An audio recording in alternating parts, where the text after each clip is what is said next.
நீங்க எவ்வளவுதான் ட்ரை பண்ணி உங்க லைஃப்ப கஷ்டப்பட்டு கொண்டு போயிட்டு இருந்தாலும், சம்டைம்ஸ்ல எதுவுமே சரியா போகுற மாரி தோணுதுல்ல. மேபி உங்க ப்ராப்ளம் எஃபோர்ட்ஸ்ல இல்ல, ஓவர் எஃபோர்ட்ஸ்ல இருக்கும். இந்த வீடியோல எந்த ஒரு விஷயம் உங்களுக்கு கிளாரிட்டி குடுக்க போதுன்னா, எஃபோர்ட்லெஸ் ஆக்ஷன். அதாவது எதையுமே செய்யாம இருக்கணும்னு இல்ல, ஃபோர்ஸ் பண்ணாம செய்றது. ஒரு ரிவர இமேஜின் பண்ணிக்கோங்க. அது வார பாதைகள் எல்லாம் மலைகளும், பாறைகளும் தான் இருக்கும். ஆனா, அது எப்பவுமே வாரப்போ, மலைகளையோ, பாறைகளையோ தள்ளிட்டு வரதில்ல. அது ஜஸ்ட் ஒரு ஃப்ளோல வந்துட்டுருக்கும். பட் கொஞ்சம் வருஷங்கள் கழிச்சு பார்த்தோம்னா, அவ்ளோ பெரிய மலையோட ஷேப்பயே அந்த ரிவர் மாத்தியிருக்கும். ஓகே, இப்ப நம்மளோட மிஸ்டேக்ஸ் என்னன்னா, எல்லாத்தையும் கண்ட்ரோல் பண்ணணும்னு ட்ரை பண்றது.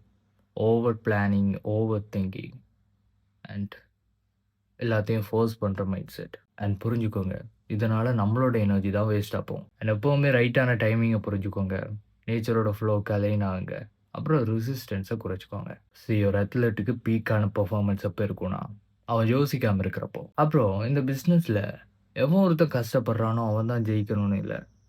எவன் ஒருத்தன் மார்க்கெட்டோட ஃப்ளோ தெரிஞ்சிருக்கானோ, எவன் ஒருத்தன் மார்க்கெட்டோட ஃப்ளோவுக்கு ஏத்த மாதிரி தன்னோட பிசினஸ் அலைன் பண்றானோ, அவன் தான் சக்சஸ் ஆவான். அண்ட் ஃபைனலி ரிலேஷன்ஷிப்ல லவ்வ நம்மளால ஃபோர்ஸ் பண்ணி வர வைக்க முடியாது.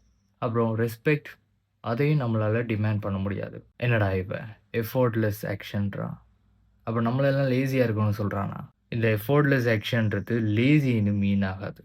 It means smart alignment with reality. And sometimes the best action is action without struggle. ஏதோ சின்ன விஷயம் தான். யூஸ்ஃபுல்லா இருக்கும்னு நினைக்கிறேன். ஸோ இந்த வீடியோ பிடிச்சிருந்தனா லைக் பண்ணுங்க, ஃப்ரெண்ட்ஸ்கிட்டலாம் ஷேர் பண்ணுங்க. அண்ட் இது மாரி நிறைய வீடியோஸ் பார்க்கணும்னு வச்சீங்கன்னா, மறக்காம ஃபாலோ பண்ணுங்க. அப்புறம் சி யூ.